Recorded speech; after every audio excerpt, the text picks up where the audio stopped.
Welcome back to the Britannia Bullion podcast with Kane. Today's episode is a really important episode because we're not talking about any hype. We're not talking about headlines.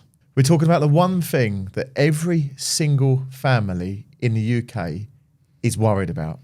Even if they don't say it out loud, the security of theirs and their family's money. And sitting next to me is a man that's seen the financial landscape over the last 3 decades, Matthew Jones. 52 years of age, a wealth of knowledge, and featured across major UK financial outlets. From the early days in his advisory career, to his position at a number of companies that we've been partners at, to where he is today, a partner of mine at Britannia Bullion. And today we're going to be talking very openly and very honestly about what's happening in the UK banking system and the worldwide banking system. Matt, welcome on board. Kane, good to see you. Thank you for having me. It's taken a while. Yeah, third time lucky. This is your third one without me. I'm super thrilled to join you on this one.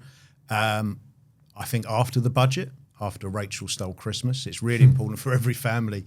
I think we're getting squeezed. We're earning less. We're paying higher taxes, which means our bit in the middle is smaller. And therefore, it's super important to understand that bit in the middle. How can we ensure that holds its value? Yeah, and also, mate, congratulations on the podcast you've done. Thanks, mate. Your media empire is growing. Congratulations on the success of Britannia Bullion. That rise has only really been matched by the meteoric rise of Spot this year, which has been encouraging. So, yeah, super pleased to be here.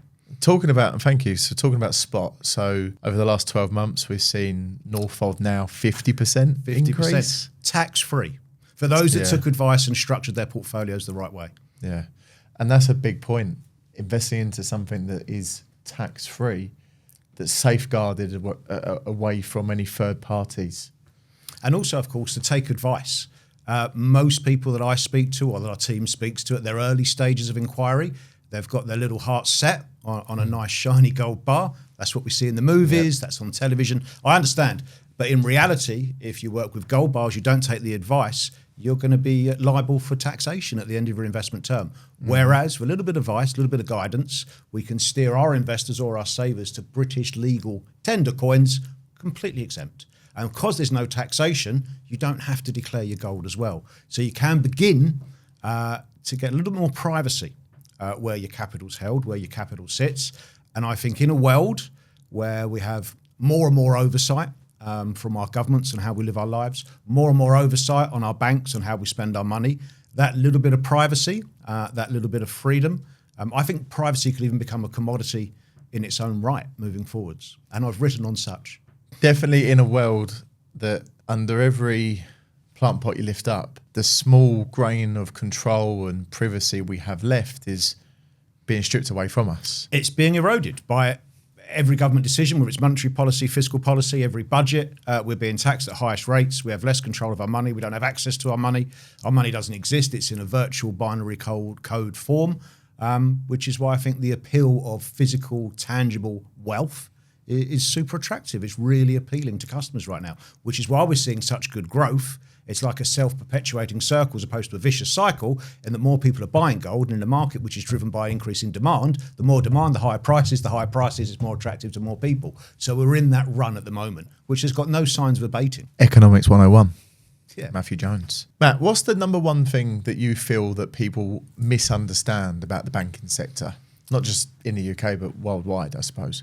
So there's a few things, to be honest, with the banks. I think banks in and of themselves have been the reason. They have been the story behind the curtains on gold's extraordinary performance over the last 5 years. And if we separate banks into 2 categories, we've got the banks that we're familiar with, our high street banks or our retail banks, so Barclays, NatWest, Lloyds, etc. On the other side of that coin, no pun intended, we have central banks, the banks that govern countries and their monetary policy, their fiscal policy. So the Bank of England, the Federal Reserve. What's been really interesting is the demand for physical gold coming from central banks.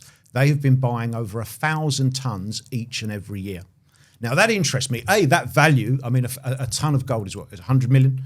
So you're looking at 1,000 tons. So that's about 100 billion. Central banks are putting 100 billion of their money into gold each and every year. Now that interests me because two things interest me and worry me.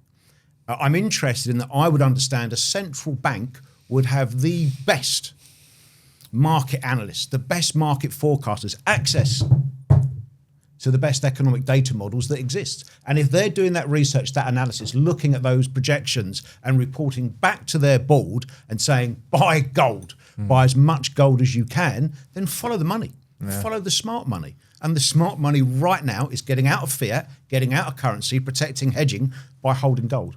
So that's interesting. On the other side, it should also raise alarms because gold has always carried the moniker or the nickname of the crisis commodity. So again, if I'm watching from the sidelines and I see the smartest people in the room putting on parachutes, getting into lifeboats, I'm worried. If they're forecasting to buy more gold, if they're forecasting to buy more and more of the crisis commodity, I can join those dots. I can see we've probably got more crises coming down the road. And every time we have a crisis, the only way our governments can deal with it is just to turn on the printer and create more currency, which devalues our pound, which makes the value of gold go up. So it's a worrying scenario, but it's always understood. The darker the world gets, the brighter gold shines. And from where a lot of analysts are sat right now, the lights are about to go out. So before they do, make sure you're prepped, make sure you're protected. So that's the central banks. On the other side of the coin, which is really driving gold's performance, are retail banks. Because they're letting us down. They're letting you down. We're depositing our money. It's really hard to earn a pound note. You have to go out and graft 40, 50 hours a week. We earn our money, we deposit into the banks, and a couple of things then happen which maybe our audience aren't aware of. Firstly, when you deposit your money to the bank teller, that's no longer your money. Yeah. It's not your money. Legally, you've loaned that money to the bank. That's why they're paying you a rate of interest, because you're taking a risk. There is always a risk v reward ratio. So now when we deposit our money in the bank, it's no longer our money. Most people I speak to aren't aware of that. The second we deposit the money under fractional reserve banking guidelines and regulations, it's gone. Yeah. So where is my money? Because it's not in the bank. Just for the audience, fractional reserve banking. Do you want to go dig a little bit into fractional reserve banking? I don't want to ruin everybody's day, but essentially it just means as soon as you deposit money into the bank, they can just loan it out. So they don't keep your money in the bank. So your money, which you feel was in the bank, isn't. So if you're out doing the big Christmas shop and you get your bank card and you go to the ATM machine and you check what you perceive to be your balance, you're thinking, how much money do I have in the bank? I want to get an extra Christmas pudding. That figure on the screen, those green dots, that isn't how much money you have. That's how much the money the bank owes you. Now, that may only be semantics, but when it comes to the crunch, I want to understand who owns my money and where it is, and can I access it? Because how many stories do we hear from clients?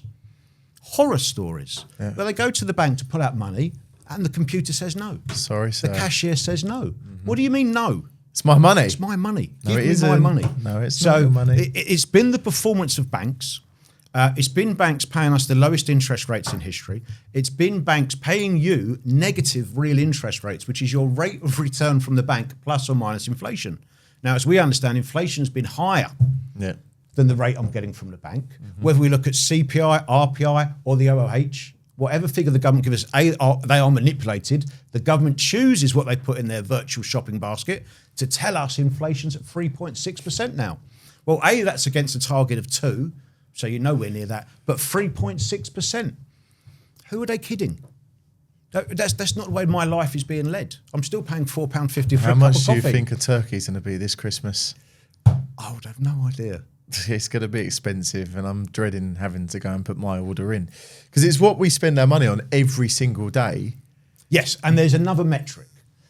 So you've got retail purchase index, CPI, which they're saying is about 3.6, 3.8%. Yeah. The government brought this metric out and then quickly cancelled it about 6 months ago, called OOH, which is owner or occupier of household. Well, you've got to be one or the other, haven't you? How can you not be in the OOH? Otherwise you'd be homeless. Yep. So the OOH, which includes household costs, so my council tax, my Sky bill, my gas, my water, and my electricity, costs involved with running a house, they were at 8%. And 8% feels more in line. Oh, 100%. Well, let's call it 6. Yep. So if we've got inflation running at 6 and the bank's paying what, 3.25%? 3, 4. Call it 4 in the bank's favour. I'm still losing 2%. Yep. So more and more savers are now waking up to the fact that if you leave money in the bank, it goes backwards. You're losing money. You're losing money. You're working really hard. You're doing what you were told to do. Go to school, get a job, get a mortgage, have a kid, get a Labrador, whatever, and then leave your money in the bank. It's going backwards. Stop it here, because this is important. Over the last 5 years, everybody has lost 25% of the value of their money. Now, that's got to be like, over the last 5 years, go and work 1 year for free. Yeah. Why would you do that? You wouldn't. Would you work a year for free? You wouldn't. How much money? So you've lost 25% of your savings, of your value, of your capital, you of your wouldn't wealth. Do you know how much money the bank's made? In the same period, you lost 25%. Do you know how much the top 6 or 8 UK banks made? Billions. 200 billion. Yeah. Just about between 200 and 250 billion the banks made off the back of your money. They only make money by loaning your money out. Money you've already paid tax on. Exactly, money you've paid tax on. So we're putting our money into the bank. It disappears. We can't see it, can't access it. The banks are out there thriving, and we're left just sort of surviving. Silent stealth tax. That is a rigged game. Yeah. You then move into the god awful situation, which only our government's managed to do, where we had a bailout situation where in 07, 08, where the banks, God bless them, almost broke the earth. We almost lost everything. We had to bail out the banks, the big fat cat bankers. The grey pinstripe suits, the big bellies, the big lunches. We bailed them out. Yep. The great British taxpayer and our government. That was bad enough. That stung. That added injury to insult. Yep. After that, our government changed it and made it worse. Now they've moved it from bailout, and again, nobody's aware of this. Look this up. Go onto the Bank of England's website and put this in. Bail-in. Under bail-in legislation, if or when the banks struggle for liquidity again, legally, they can just go, well, Kane's got this money on deposit. Kane's got this money in a savings account. We're too big to fail. We're more important than Kane. We're more important than you. So we'll take your money. So that is the definition of a rigged game. So hold on. So for the people that are watching, the government have given permission to the banks to take our money. It's not your money, but it's not your money. It's the bank's money. There is the loophole. In the 56 pages of T's and C's that we don't read. No, scroll to the bottom, click accept all. This is our money. Yeah, that's their money. So if we're leaving money in the bank, it's going backwards. It's the system is rigged. In the bank, what the banks do, they take your money and they gamble with it on very complex derivative exchanges or whatever they're doing. If they win, they keep the profits, a la the 200 billion they made. But if they lose, they can now just take your money as stake money. So you can't win. You can't win. This is the definition of a rigged game. Your money is just worth less and less and less and less and less each year. At some point, we're hurtling towards a brick wall where someone's got to say, it's like the emperor's new clothes. Someone's going to say, the emperor's got no clothes on. Who do we owe all this money to? The world's in $334 trillion worth of debt. It's only got a GDP of 200. Well, no, about 100. Yeah. So the fuse has been lit. The fuse has been lit, and it's getting louder and faster to a god almighty end where I think there's going to have to be a monetary reset. Yeah. We're going to have to either inflate our way out of debt or just pull the ripcord, and announce a new monetary system, which undoubtedly will be a central bank digital currency. Yeah, which is on the Bank of England website. It has been for absolutely. Years. And if you thought the banking system was bad now, look at that Orwellian hellscape where you've got zero control, zero privacy about how and when you live your life or how and when you can spend your money. So I think the banks are driving the demand for gold. People are waking up to the fact they've got no control over their money in the banks. It's worth less.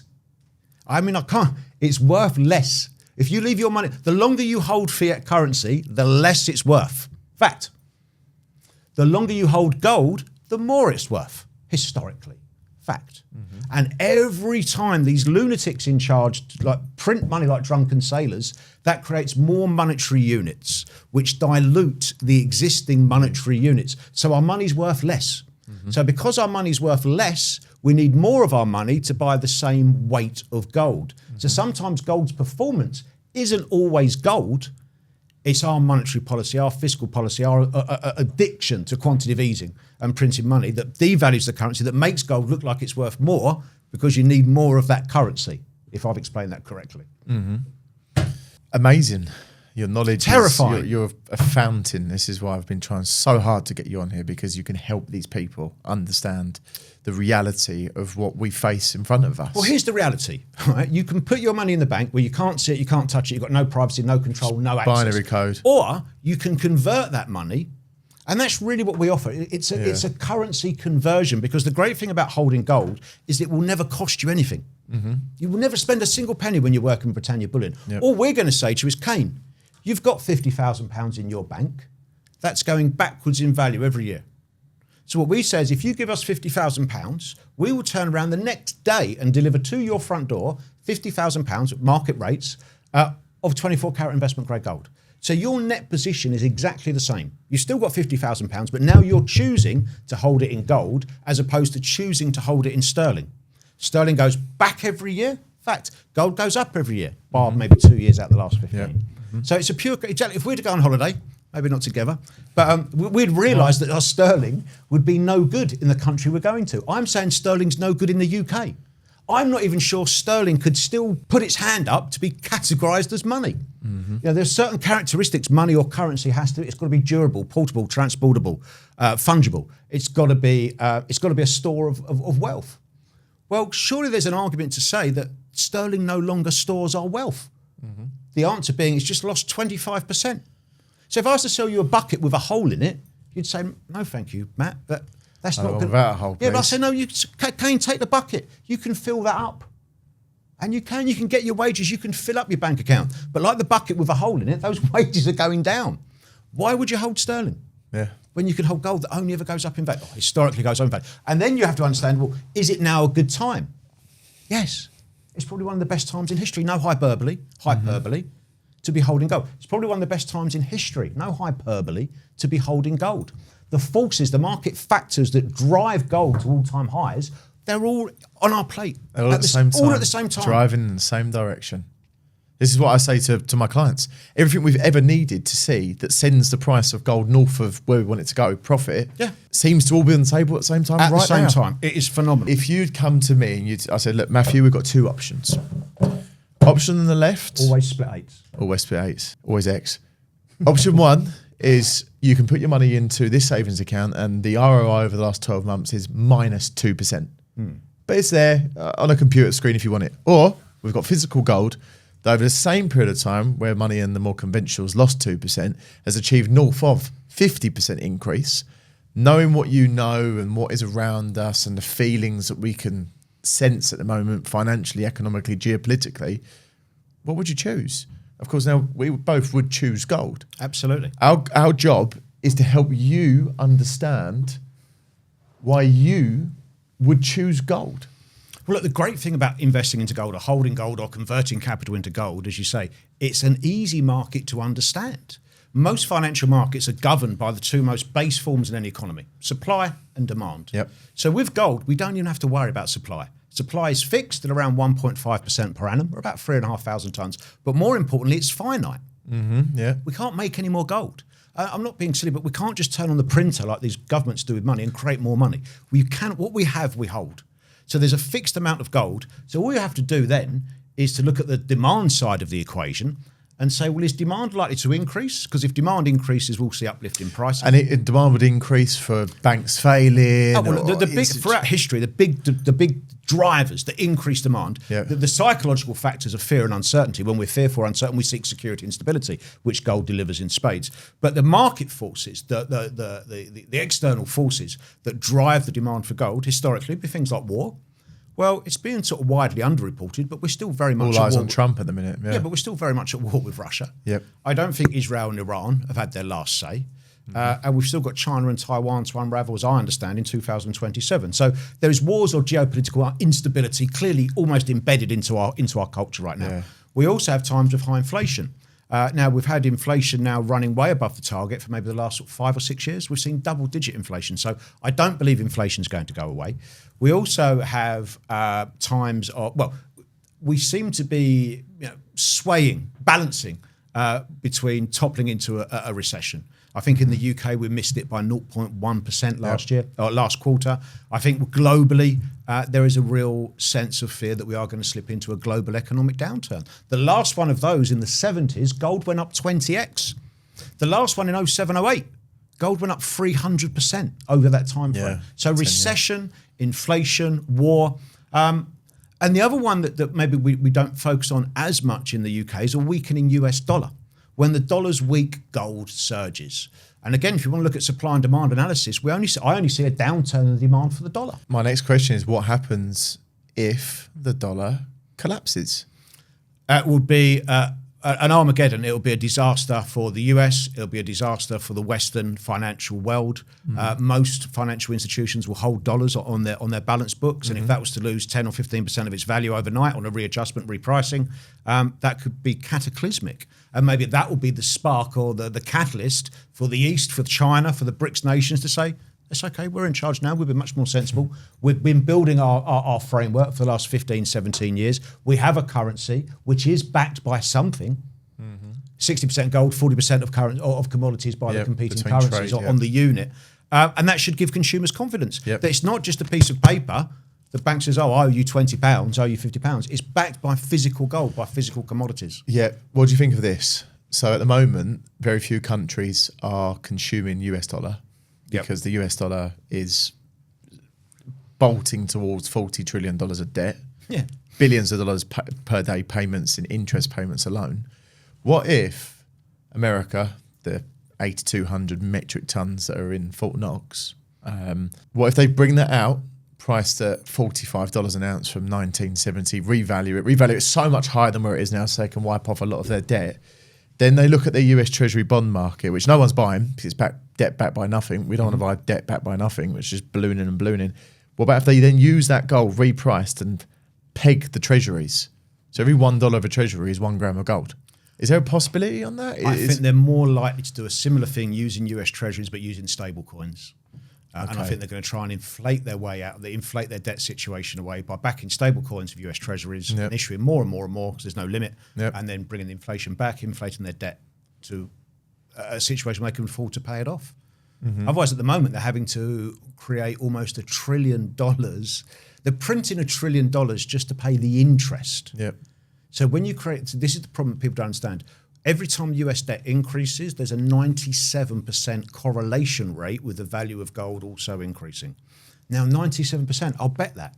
I'll back that all day long. 97% on. So do we think that the US is going to curtail their debt spending? No. So the US debt can only increase. Now I've got a 97% chance of being correct by increasing the value of gold. And it's the same with every other country around the world. Well, as soon as you have to start printing currency to pay the interest on debt, you're done. It's over. Because every time you print more money, you create inflation. I believe, whether it's Keynesian or Austrian School of Economics, my view on inflation is too much money chasing too fewer goods. So the more money that's coming into the system by countries selling US debt, that's going back to the US, causing inflation. By us creating more currency, causes inflation. It will send the price of gold up. So debt is good. Debt's no good for us. I mean, debt to a certain level is okay. You need debt for growth. But up to get about 80%, 90% of your GDP, it's great. It's required. But past that, it's detrimental. It's harming you. And at the moment, we're in this self-harm phase. And the remedy, the plaster, if you like, the solution is gold. Get out of this corrupt, manipulated system. Something you can take control of. Have control, have access, have privacy, have double-digit growth that's tax-free. Tax-free at 0% inherent level of risk. Zero party. Do you know your bank manager? It's rhetorical. Of course you don't, because your branch has just disappeared. No, I did. I remember opening my first bank account when I was about maybe 9 or 10 with my sister and my mum and dad. We walked to our local high street bank. My sister and myself opened up accounts. We were given the little piggy banks. I think it might have been Lloyd's at the time, maybe NatWest. But we would then bump into our bank manager in our high street. Remember when there were high streets? It wasn't just fried chicken or a mobile phone shop. It was a high street. So we'd bump into our manager. Hello, he was probably called Stephen or Keith. Keith. Hello, Keith. Oh, hello, Matthew. Hello, Lee. Hello, Mike. Hello, Lynn. And my dad, who was a builder at the time, he'd be able to say, God rest his soul, he'd be able to say, oh, look, run a little bit behind, can you do us an overdraft, can you do us a little, and yeah, of course, come and see us, have a cigarette, have a cup of coffee, and it'd be done. But you had a point of contact. Now, they're closing branches after branch after branch. To me, and I haven't seen their policy, but to me it just feels like they're retreating into the shadows. Where's our point of recourse? Where do we go with our burning pitchforks when they collapse the system again? They can't find us, there's no fight. If we can't find them. Oh, that's what... They won't be finding us. Yeah, so that worries me. So banks are a huge worry. The access, the devaluation of my money, the performance, the attitude of banks, I think, is equally shocking. I think they're very poor. The customer service is non-existent. And they're making billions and we're going backwards again. Everybody that's watching this, you've lost 25% of the value of your money over the last 5 years, how much do you think your bank made or lost in that same time frame? If you used to run your bank through Checker Trader, I mean, look at the performance, the attitude of banks, constantly done for mis-selling, the LIBOR rate, the PPI, not adhering to AML, not protecting clients enough. If you used to run your bank through Checker Trader, it would fail. Yeah. Their background reads more like a rap sheet than a resume, doesn't it? Yeah. Why do you want to give your money to these people? And to people lose? are so openly doing this as well without There's my money. There's my thinking money. of the repercussions because of the FSCS. And no, my money's insured now up to £120,000. Yeah, I'm not worried. Like nothing can happen. Look, people are just in this like head in the sand chickens. I know, Mum, they say to you and say to I when we speak to investors, oh, my money's safe, it's in the bank. How is it safe if you can't see it, access or touch it? How is it safe from a cyber hack? Yeah. It's not. And if they can hack airports, Sainsbury's Bank yesterday. Sainsbury's, tied. yeah, have a free sausage roll. But if they can hack airports, it won't be long before they can hack banks. Or who says they haven't already? Maybe they paid the ransom. But why do you want to leave your money in a digital binary code which you can't control and can be hacked or can be turned off? In a world that's becoming more digitalised every single day, I just feel like there's more of an urgency now to actually protect our money, but not just protect it, but take ownership of our money and something physical, something that we can hold and touch. And that's the feedback. When I'm doing a few customer survey calls, the feedback I have from our clients is it's when the doorbell goes ding dong and they've got their first delivery. Within 24 hours, their first delivery. They open the package and like, oh, okay, now the penny drops. Now I get it. Now for the first time maybe I can hold the value of my hard work in my hands, and I control this.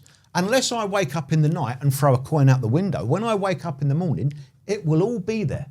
And more than likely, it's gone up in value, as opposed to currency in the bank where you don't know it's going to be there, and it's probably gone down in value. So Matt, why do you, well, you know, but help the viewers understand. Absolutely. Why are central banks buying more gold now than ever before? For the same reason you should. Okay. Right? They're looking at the world. They're worried as we're worried. They see that. Don't forget, banks hold currency. Yep. They don't want that going down. They hold more currency than you, maybe. They don't want to go. They have to protect that against devaluation. They have to protect themselves against inflation coming back like a steam train. They have to protect themselves against geopolitical spikes, unrest, volatility, which affect markets. Yep. So exactly the same reasons. They're looking at the world right now and going, wow, things look a little bit jittery, a little bit nervy, a little bit uncertain. Let's get some stability, some security. Yep. And they're buying gold. But equally, every single time, every ounce of gold that's bought by a central bank is a vote of no confidence in the banking system, the system they built. They're taking money out of their own system and putting it outside of the centralised monetary system, which is exactly what we're suggesting you do. Do not trust the banks with everything that's so important to you. Outside of your family, there is nothing more valuable to you than your hard work, your capital. Why would you leave it in a bank where you can't see it or touch it? Central banks are now looking at gold the same way they used to look at the US dollar. Yes, but no one wants the US dollar anymore. Yeah. Nobody likes the US anymore. It's toast. And this is, no, look, I was, you said in your intro, I'm 52, which is, you get your research team, mate. That's fake news. That's complete fake news. But I remember when I was growing up in the, whatever decade, the US was the be-all and end-all. Everybody loved the US. They had theme parks, hot dogs, hamburgers, drive-through movies, drive-through restaurants, roller coasters, Mickey Mouse, Disney World. It was amazing. Knight Rider, the A-Team, the biggest movies, the biggest TV show. We loved the US. That shine has come off it. Their foreign policy, particularly throughout the Middle East, more and more people waking up to the way they try to govern the world, which is effectively, we're going to install a government into your country, we're going to topple this government, and we're going to steal your resources. You know, if you look at the US's, the way they've weaponized the dollar now. Now, Biden froze $300 billion of Russian-held US treasuries after he invaded the Ukraine. 4 days after they invaded, they froze it. Now, they were expecting the world to say, oh, well done, the US, look how tough you are, Joe. But they didn't. They said the opposite. They got it completely wrong again. The rest of the world woke up and went, hang on a minute, US, what if we fall out? Now, understand this. We're not about to go and invade another country. But what if we have a dispute on a trade deal? What if we have a diplomatic fallout? It just shuts off. Exactly. You tell me you can just freeze our money. So why would I hold that? I would rather hold, I don't know, 24 karat physical gold. So we can bypass you in that instance. And hold gold outside the centralised monetary money. system. Real money, true money. The money of kings. Yes, the money of kings and queens. What mistake do you think people are making when they're relying on their their savings, their cash savings? I don't think it's a mistake. I think it's just what we've been sort of indoctrinated or programmed to do. Change is the hardest thing to manage. And people just have this mindset that money's safe in the banks. And it's incredible how short-term memories are. Because in 07, 08, the money wasn't in the bank. The banks went bust. And we had to bail the banks out with our money. Because they didn't have the money. Because they didn't have the money. So I think that people, and more, look how busy we are. Yeah. So more and more people are waking up to the fact that why would you work hard for your money, leave it in the bank for it to go backwards in value? Mm-hmm. That makes no sense. And for the banks to make money off their process, that makes no sense. So I think people coming to the realisation that there is an alternative. All we want out of life is options, isn't it? Choices. Yeah. And what we're trying to say is you have a choice. Go left or go right. Yeah, but you can leave some money in the bank for your direct debits, your TTs, whatever. That's exactly what I do. But the rest of my money goes into gold. Yep. So I'm not solely reliant on the banking sector. Yeah. Would you want to be solely reliant on anything in your life? Never. No, spread risk. Have something that you take control of as well. You decide when you buy more. You decide when you sell your gold. Absolutely. And you can buy at different price points. You can average up or average down. Create an investment ladder. I think that's the hardest thing for me at the minute, where I was purchasing gold back in 2013, 2012 for 600 quid an ounce. Yeah. And now I'm looking at the same ounce of gold, the exact same ounce of gold, the same benefits, but now it costs me £3,400 for the same ounce of gold. Yes, but the reason you're buying your gold is that gold holds its value. I know where it's going. I know what's ahead of us. You said you bought your first some gold in 2000 or so? 2012, Okay, so if I was selling you gold in the year 2000, yeah. I'd have sold you an ounce of gold. I'd have asked for 200 of your £1 coins. Yeah. Equally, if you didn't want to buy the gold, suppose you wanted a nice new three-piece suit, you could go to Savile Row, you could have bought yourself a three-piece suit for the same £200. Yep. If we fast forward to today yeah. and you want the same ounce of gold from me, I'm not going to ask you for 200 of your pound coins because they're not worth as much. Yeah. I'm going to ask you for over 3,000 of your pound coins when before it was only 200. But if you go to Savile Row for the suit, that suit's now £3,000. Yep. So the ounce of gold in the year 2000 buys you the suit. The ounce of gold in the year 2025 buys you the suit. So it's held its value. This is important as well because a lot of people look at gold and would look at it and say, oh my God, look how much it's gone up. When in reality, what you're saying is, well, no, stop. Look at how much everything has gone down. Exactly. We can't be in an everything bubble. You can't have gold at an all-time high, the FTSE at an all-time high, the Dow at an all-time high, property markets at an all-time high. We can't have an everything bubble. That's a currency collapse because you need more of that currency to buy the same commodity. So equally, all bubbles burst. Mm-hmm. I think the FTSE looks massively overinflated. I think as soon as you allow companies to buy their own shares back under the guise of corporate bonds, that is a recipe for disaster. Dow looks overpriced. There's this AI bubble.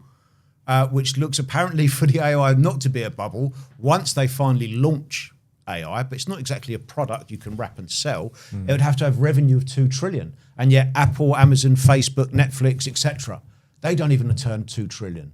So I think that does look like a bubble. Yeah. And that could bring everything down. I think most economies look like, or most equity markets, or economies even, look like just a house of cards built on sand, like an incoming tornado. I don't see where the stability is. I don't see that there's this safety in the foundations. Look at the Bank of England. They failed their own stress test for the Basel III requirements. They said, oh no, we're not. That's the bank. They said, we're not ready. Can we have another 2 years before you come and audit us? So I don't have any faith. And then you sprinkle on top of that, in the UK, we've got high inflation, low growth and high debt. You shouldn't have all three of those at the same time. And then you sprinkle in Rachel Reeves, and we've got even higher tax, even less chance of growth and more debt. Didn't she lie about the £30 billion black hole bubble? I don't know if I'd want to be on tape saying that she lied. She may have remembered poorly. She may have misrepresented. She may have misunderstood. But I think very few people trust politicians. You're probably more likely to trust a train timetable than a politician these days. So. It's so amusing how we see time and time and time again. This one would be better. No, they would never do this. Every single time they go back onto it. But being apolitical, steering away from this as well. So if I had, let's say I had worked for the last 40 years, just retired. My plan is I'm going to go and play golf 2 times a week. I might go and... I've seen your golf. You might want to think about 3 times. Eventually I might want to move over to Spain to go and buy a property, sit on the beach and have a sangria. I've got £50,000 that I can convert from fiat currency into gold, into an investment, what are the benefits of gold other than the fact that it's physical? The benefits are going to be you're going to have access to your money. For the first time. Important. You're going to know where your money is. You're going to be able to put your hands on your money. The sort of psychological benefit is when you go to bed at night, you're going to get a really nice night's sleep. No concerns. You know exactly where your money is. It's hidden, it's protected, it's going up in value. You're also going to get a bit more privacy. You're also going to get double-digit growth, which is tax-free. So go into the tax. So with bars, you'll pay tax. As we discussed earlier, most people are interested in bars. Unfortunately, they will carry capital gains tax liability. So you've got to share your profits with the government. Now, my thought on that is why? Why have I got to share more profits with the government? Why have I got to pay more tax? Because I've already paid tax on my money to earn it. Yep. I'm making an investment. I'm doing my research, my market due diligence. I'm taking the risk with my money. Why have I got to give you some of the rewards? So I don't like bars for that. Equally, in order to pay that tax, I have to put my hand up and declare my gold. Now, most of my clients, people that I'm helping or advising, whatever hat you want to put on that, they want the opposite outcome. They want that increased level of privacy. Maybe not secrecy, but certainly an increased level of privacy. We're not talking about moving money off the grid or under the radar, but certainly to have that increased privacy. So they'll buy the same weight of gold or put the same capital into the market, but it's a bit of a loophole. We will simply deliver that gold in coin format. So coins your audience be familiar with, Britannias, Sovereigns, Queen's Beast, Tudor Beast, etc. They are exempt. There's no tax to pay. There's no VAT and there's no capital gains. So you mean if I was to invest £100,000, arbitrary figure, and I made £1 million profit on that £100,000, hypothetically speaking, I wouldn't pay a penny to the tax Not one penny. So there's no VAT at purchase. There's no taxation at exit. There is IHT. But again, legally, I can't advise you on that. Seek your own advice. But in a conversational style, if you gift the coins or gift the gold, that the IHT reduces each year, and after 7 years, there's zero liability. But again, seek your own tax advice. So something you can take physically, something that you have control over in a world that is stripping control from every angle, something that's available to you, something that you could decide the outcome of when you buy and when you sell more. Why would... Well, so it also has got a 5,000-year track record, something that always goes up in value when US debt goes up in value. Why would you look at anything Something else? that performs well when we're fearful or uncertain, something that performs well during geopolitical shocks, something that performs well during recession, something that performs well during wars, something that performs well with a weakening dollar. All of these factors are either on our plate right now or we're staring down the barrel of them. And this all comes down to lack of knowledge. It's the lack of knowledge from the people that we speak to. Maybe lack of knowledge sounds a little bit harsh. I think the gold still isn't necessarily sort of globally recognised or domestically recognised as an investment vehicle. It's very familiar in our vernacular. Good as gold, gold standard, gold medal. But as an investment play, as a saving strategy, it's still quite niche.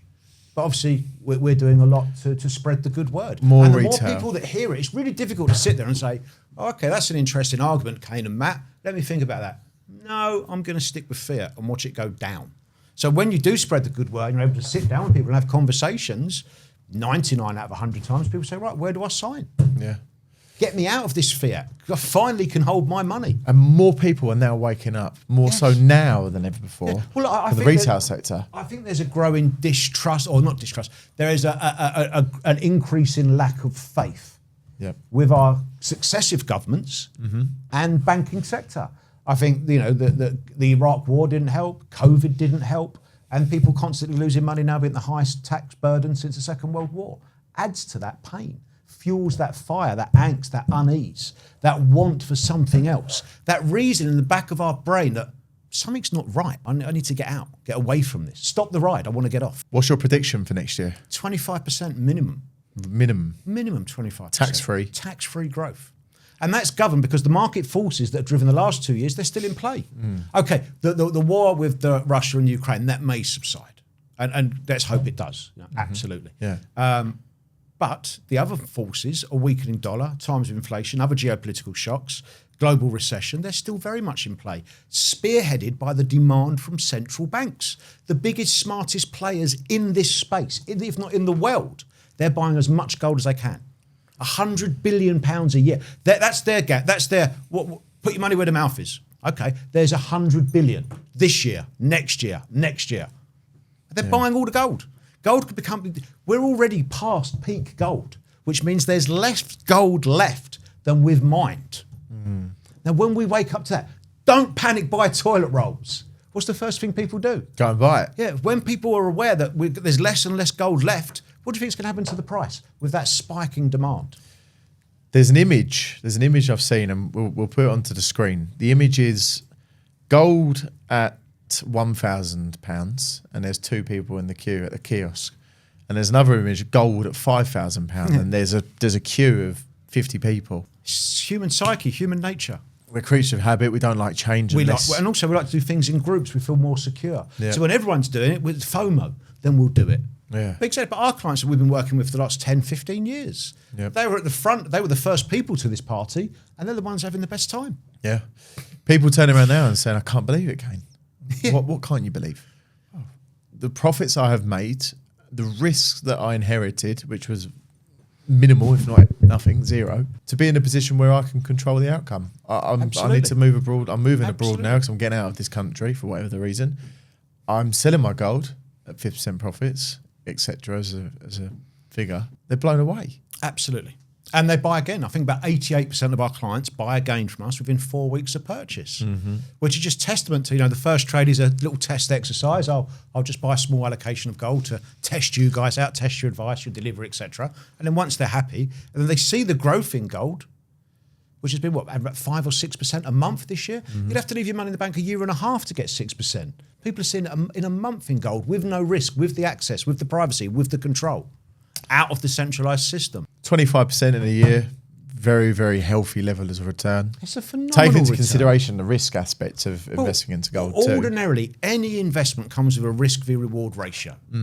Crypto, phenomenal returns, phenomenal, but you can lose your shirt. Yeah. With gold, it's the best of every world. It's low to no risk because you own the asset. Therefore, you have a very high level of capital appreciation. It's yours, you can't lose that. And yet it's got double-digit returns, 25%. And that's just not me. The major US investment banks are also now forecasting, notably after I put my forecast out, that are now forecasting 25% plus next year.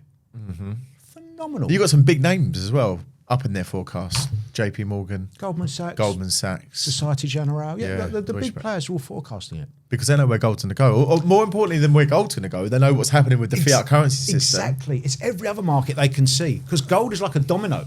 Interest rate does this, inflation does this. Inflation spikes, interest rates have to go up to cool the market, to cool the liquidity, and then gold goes up. Every fiat currency that's ever been created. Gold right now, I believe, has the Fed and central banks in checkmate, where gold can only win. As checkmate would suggest. If they cut interest rates, there's a lower yield or coupon or dividend attached to that currency. Gold's more attractive. However, if they start to raise interest rates, there's too much debt in the system. That's going to start to topple, where banks can't afford to service their level of debt. And then gold will rally. So whatever happens now, raise causes further splinters, further structural problems. Cut, gold rises. Lots of confidence. Lots of I'll confidence. bet a win-win every time. The 97% correlation. Come on. And when the time does come, when clients are looking to sell their gold, they'll come back to us. Well, we're buyers. We're the biggest buyers. We'll buy every bit of it. We want to buy everything. Absolutely. We can't get enough of it. Look at the problems we've had with supply over the last month. This is what we're going to touch on very, very quickly. So we've of all the people that we thought would be prepared, they were not prepared for the increase in demand for the yellow shiny stuff. So therefore, it's knocked back production for companies like us that are consumers from the mothership, the Royal Mint. It's knocked back probably 2 or 3 month delivery times for us. And our USP is we want to get gold out quickly in front of the clients. Straight away. And we've struggled with that at certain times, and we've had to do this and we've had to do that, and we've fortunately managed to put ourselves in a fantastic position, being one of the only companies in the country being able to offer what we offer. But soon, I wouldn't be surprised if gold does completely dry up. Yes. Well, it would be maybe unobtainable. What was the name in the Avatar movie when they called the unobtainable mineral, like unobtainable? Unobtainable. Look, I mean, there is just a huge shortage of gold. So the Royal Mint, they were buying containers of old mobile phones destined for Yeah, stripping it down just to get the tiny little fragments of gold out of there. And that is only going to increase as we're headed towards more and more demand from individual savers, individual investors, but also now retail funds. Historically, it's been the institutional funds that take positions with gold. Yeah. Now we're getting retail funds looking at this market. How can you not look at a market that's averaging, 15% per annum over the last 5 years? I'll take a 5-year fixed term at 15%. Yes, tax-free. With 0% risk. 0%. And I hold the asset during the investment term. Sign me up. Thank you very much. And anything more you make, you can have. And by the way, in that 5 years, if anything bad happens, like a war, like an inflationary spike, like other geopolitical shocks or a pandemic or anything, my gold will increase. It will smash that 15% and probably show me somewhere between 25 to 50. Yeah. So your upside is any war, any recession, any geopolitical concern, any economic volatility, your 15% will get beaten. Like now. Yeah. And I speak to people that if you feel that your bank is miraculously start opening branches next week and you feel safe that your money's protected under the FSCS umbrella, keep your money where it is. You don't need our help. If you feel completely confident on the government policies and what position the government are going to put us in moving forward, don't need our help. Stay in the bank. Look, if you feel completely comfortable with the government and their policies, I'd probably get yourself checked out. I don't see where you're getting that confidence from. No, you may want to have a little sit down. Yeah, that's exactly it. So Matt, let's speak openly about our business, about our baby. Can't get much more open than a podcast. No, I know. Yeah, Go on. Open windows. Why are we different? What do we offer? What do we offer that other people don't offer? So in one word, hopefully, and this is, I know it's a goal that we both share, service. Yeah. I feel, again, from an older generation, that we're living in a time now where the art of service is being forgotten or ignored. Now we live in this world of instant gratification. I pay for Prime. I can't wait 5 days for something. I've got to have it in 3 days on Amazon. It's crazy. Ditto. Everyone just order it, click, ding dong, and it's delivered. Yep. There's no interaction. We're becoming cocooned in front of our screen. So what we're really trying to do for every inquiry, at the moment we can't, we're getting too many inquiries, but it's to pick up the phone and speak to each inquiry. Hi, Kane, thanks for your inquiry. What do you understand about gold? What are your goals? What's important to you? And really understand what's driving this inquiry. Is this inquiry frustrated, let down by the banks? Is this inquiry an investor that naturally understands the importance of diversifying, spread risk and gain exposure to new growth markets, and wants advice on what is probably today the best diversification tool there is? Gold. Low risk, great returns. So delivering that service is initially done over the telephone, but then we make every inquiry fully aware, wherever you are in the country, we will come and meet you. We will sit down either at your premises, or if that's not convenient, we'll go to a coffee shop or a pub, whatever's appropriate. We'll get to know each other, and then we can deliver a tailored, bespoke portfolio that exactly matches either your saving strategy or your investment objectives, but it's specific to you. Bless them, people that I speak to. There's been numerous occasions now where they felt scared. They didn't want us to meet them face to face. We're happy to do Zoom calls. That's fine. We can do a Zoom. Imagine living in a world where people are scared. Because I think we're told by the media to be scared, aren't we? Yes. There's the BBC. Yeah, there's fighting age men everywhere. So be scared. Yeah, that is a message. It is about service, because if we was not given a good service, we would not have those clients. The reviews, as hard as they are to get, we do get them when the platform's working. And we also offer fast delivery, next day delivery. Quick buyback. Buyback, yeah, at the highest rate. We're buying back today, 98% today? That may change soon. Today we're buying back at 98% on spot. And on the certified side, we have the higher grades. Yep. So, we sell great what service, we want. Great service, great pricing, fast delivery. Yeah. And good grades. We'll only ever suggest to you what we know we will need to be able to buy back from you, so we can then supply our secondary market at the back end. Now, there is also expansion on the cards going into next year, which is exit strategies, which we won't go into too much detail. But I think it's fair that people have a couple of exit strategies. If you're in an emergency, we, as a company, we will buy your gold back from you. If you are not in such a rush, then we will help you down another path where it will take slightly longer, but potentially you will make a higher profit, which we'll go into more detail next year. Peer-to-peer auctions. Yeah. Exactly.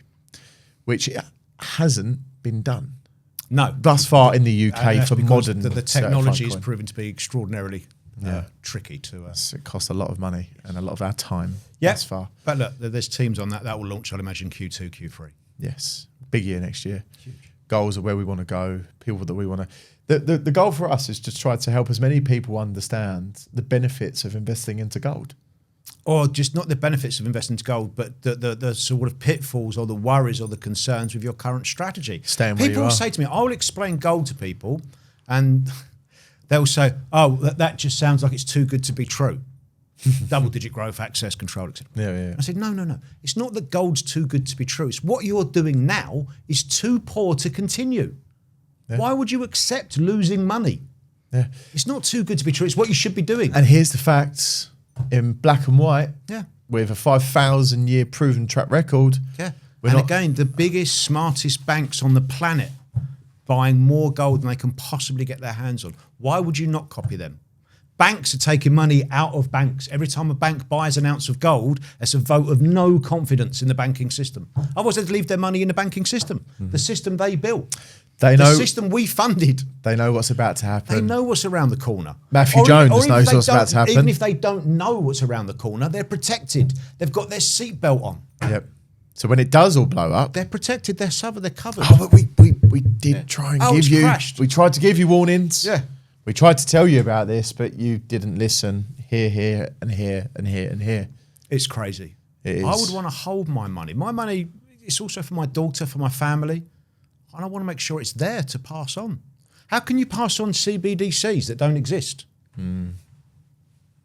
You can't, is the answer. Yeah. So I'm going to get my money out of the banks before it crashes, out of the banks before it devalues. I'm going to convert it into gold, which I will hold, I will control, I will have access to. And when I want to, I will pass it down to my family. Something that's off the grid, something that isn't being tracked or monitored, something that you decide what happens So with it. it doesn't matter what my digital ID or my social score tells me, I will still hold my gold. Yeah, of course. We shan't go down the conversation of digital IDs today. It's more control. It's more control all in a governments world. crave is control. Yeah, So you can cede that control, or you can continue to cede that control to the government, to our overlords, or you can say no. What's the narrative? You will own nothing, And you'll be happy. and you'll be happy owning nothing. Because you won't be at work because the AI and the robots will be doing your work, but I'm not sure you'll be happy. There's only so many paint by numbers I can do before I become bored. It is on her. It is on earth as it is in heaven. I can't recall the Our kingdom Hebrews. come. Matt, it's been a fantastic conversation today. It's been a pleasure. Thank you. You've been a diamond in the rough. I found the needle in the haystack. I hope we can have you on more. A lot I'm of people very, are going to be very, resonating I'm with a you very as well. busy man. You are a big noise in the city. I'm a big Quite noise hard in the to- city. I'll There speak is to a your lot PA. of chatter about me at the moment. Yep. So I will. when I'm free, of course. More than welcome anytime. Thank Enjoyed you. it. Thank you, sir. It's been a pleasure. Well done. Guys, I hope you've enjoyed it as well. Cheers, mate. Thank